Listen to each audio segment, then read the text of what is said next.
Hello you guys, welcome back to my channel. My name is Mary Ann Ramish, and my channel has been going on for a couple years now. It started off being about budgeting and became a little bit more about trying to turn into a grown-up, trying to be more put together, be more composed, and just to never stop growing and pushing and becoming a better person. Today's video, we're gonna go back old school though and talk about budgeting for a little bit. As you guys know, I sort of failed pretty hard a little while ago, and I've been trying to get back on track slowly and making gradual changes because the way I was doing it wasn't working. Here's the thing. I needed to stop focusing on debt payoff because it really doesn't make sense for this phase of my life, because I'm basically running a bunch of different businesses.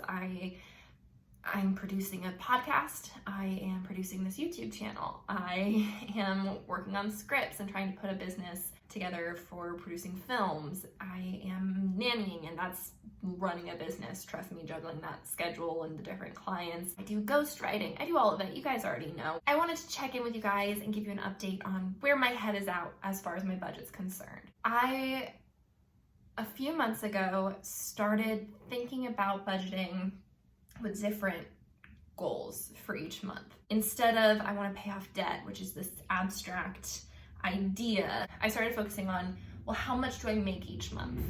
And I have a regular income, so that's really hard. So I looked at my list of expenses, and then I looked at the expenses for the life I want to be living. To have like the ideal income right now would be $5,000, but I'm not there. I'm nowhere near that. But a more achievable goal is $3,700 because that covers my bills, gives me some extra money to make choices with. I've been doing it for 3 months. I'm in the third month. The first month I reached the goal, and thank goodness I did, because then my car broke down. Every extra dollar of that $3,700 went to car repairs. The next month, I did not make my goal. I was about $350 short, and I had also gone to Disneyland, so the other $300 of extra money that I had got eaten up by that. This month, I'm excited because I think I will hopefully get really close to the $3,700, and once I start making that goal consistently, I can start working towards the $5,000 goal. But first, I've got to prioritize, okay, so I'm gonna ideally be making extra money each month. I'm gonna be making that $3,700. What am I gonna do with that extra money? First thing I have to do, as I learned from the car incident, I need an emergency fund, $1,000. In order to motivate that, you might notice I have really long hair. It's because I don't want to pay for a haircut. I usually just cut my own hair, but I haven't really been feeling like doing that. And I think one thing that would be a nice self-care treat for myself is to get a professional haircut, maybe get some lowlights with some like black streaks or something throughout my hair. That will be my reward. I've decided when I reach my $1,000 emergency fund goal. After that, I have to decide, and I haven't yet, between saving up for a new car and trying to pay down some of the debt.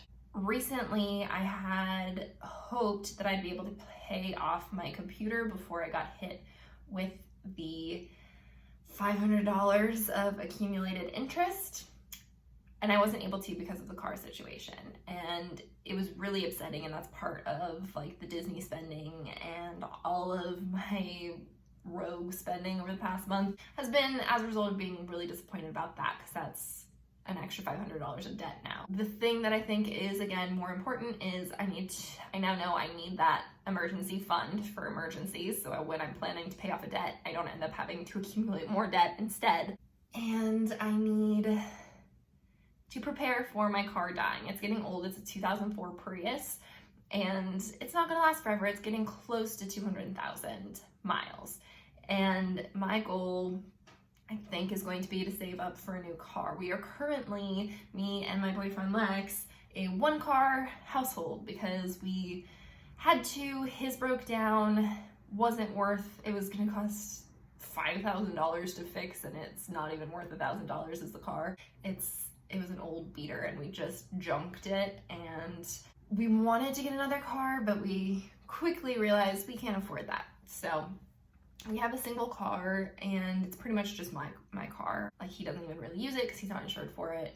So Lots of lifts for him, but that's still cheaper than buying a car and the insurance and all of that. I do want to keep paying off debts. I'll be doing my monthly payments, maybe a little extra where I can, but I do think I need to start prioritizing throwing money into a car fund so we don't end up getting in a situation where then, oh, I'm taking on another $5,000 of debt or whatever it ends up being. I don't want that. So that is where I am at with my budgeting right now. I think the $3,700 goal is more motivating, more fun than when I'm trying to just grasp and punishing myself when I overspend and all of that. Like if I make the $3,700, even when I bust budgets a little bit here and there the way I have been, I'm still gonna have extra money at the end of the month. And that is actually much more productive. It's better for my mental health. And then it makes it sort of a game where I'm keeping track of how much have I earned, how much am I going to earn that I know I'm going to earn, and what's the difference between that and the $3,700.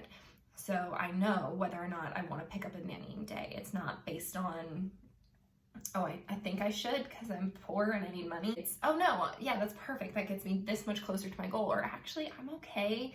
And I think it's more important for me to take a personal day that day. It's making the decision-making process a little smoother and making my relationship with money a little healthier. So that is where I am at with my budgeting. Where are you guys? I know that personal finance is very personal. So there may be people watching this that are like, you're doing it all wrong. And I respect your opinion, but I'm the one who has to live my life. And this is what sounds workable for me. And I hope that you found something that's workable for you. When I started on my debt-free journey a few years ago, I was single, and getting in a relationship with somebody who's not on the same page was a big challenge. And I think that I've actually finally found the balance between trying to like people please with this person I'm in a relationship with and wanting them to have everything they want in the world, and vice versa. Like it's the, oh, you deserve it back and forth of, oh, treat yourself type of a thing. And I think now we're both getting more on the same page of, wait, no, not treat ourselves. Treating ourselves is exercising discipline right now. That is the treat. I would sort of use that as an excuse. And it wasn't even any pressure that my boyfriend was putting on me to spend money on him, but it's like, oh, we're having a rough night. Maybe we should just go out to eat. It's like, no, maybe we shouldn't. But I would use that as like, he needs to go out to eat. He needs to like have a fun night off after the stressful week. That's a choice I was making. It was actually a collab that I did a little while ago that helped me sort of unlock that thought process that was keeping me back, and things are going better, I think. It's all good. Thank you guys so much for watching. If you haven't yet, please do like and subscribe to this channel and hit the little notification bell. I'll talk to you guys soon. Bye.